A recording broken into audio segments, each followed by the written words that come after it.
We're here at the Munich Security Conference where a lot of geopolitical issues are being discussed, obviously security challenges, but many environmentalists, ecologists are saying that these issues cannot be addressed unless we address the issue of climate change. How is climate change affecting the geopolitical issues in our world? Well, climate change is a very significant security threat. We just had a new study come out looking at the integrated risks of climate change on security. And our intelligence agency found that it's one of the top 5 risks to security risks in Germany. And that we actually can't achieve any of our security goals if we don't address climate change. It cuts through everything because of the impacts and the extremity of the impacts. But also if you look at the energy transition going on, one needs to think about that as well. How do we move forward with fossil fuel producers versus those that are moving into the new clean economy?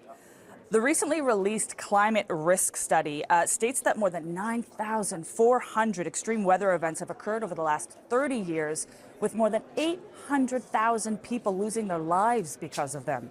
Now, you've spoken before about radical approaches needed for radical crises. What are those approaches? And with these geopolitical issues that are going on in the world, how can governments balance finances, resources to put more priority into climate change and climate action? Well, these impacts are having an extreme impact on people's lives. So we do need radical speed. It's really about speed right now. We have to have global emissions just in the next 5 years. That means a massive shift into renewables. That's really started. China is doing quite a lot there, Germany as well. It also means moving beyond coal. It means radical collaboration. So we work very closely with China. That needs to be intensified, as we do with many other countries. So how we can work together to share the lessons we've learned in our energy transition to accelerate that pace of learning and radical action, I would say. So what China does will be absolutely fundamental as to whether we can avoid more such extreme events. What Europe will do is very key. And I think together, Europe has put forward the Commission a 90% reduction by 2040. China, very much with the great leadership that it is striving for, comes responsibility. We need an ambitious national climate action plan there. So if you don't think and build out resilience in your energy infrastructure, in your buildings, they will be more vulnerable when the next storm comes. You spoke there about the European Union, about China's climate action. There has been some concern about a lack of international leadership in climate action globally. Do you think China and the EU can become that leadership that our world needs? Well, we need leadership from everyone, obviously. And I think that the European Union is moving forward in that direction. I do see opportunities there for greater EU-China collaboration. There is already quite a lot that is happening. With that, it has to be a fair collaboration, a fair competition in both what we do together, but how we work globally. They see Germany moving away from coal. They see us shifting the heating in our homes. They want to see that in China too.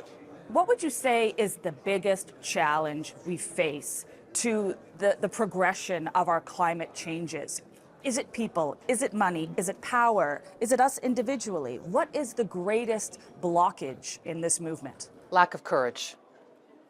Lack of courage to stand up to vested interests that want things to stay the way that they are, that are making a good profit on how it's been.